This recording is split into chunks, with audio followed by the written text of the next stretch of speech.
Betterment versus Wealthfront. Which is better? Betterment and Wealthfront are two of the most popular robo-advisors, but which one is best for you? In this quick comparison, I'll break down their features, fees, and who should use each one.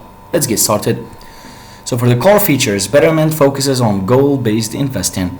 It offers human financial advisors and supports cash management features like high-yield savings.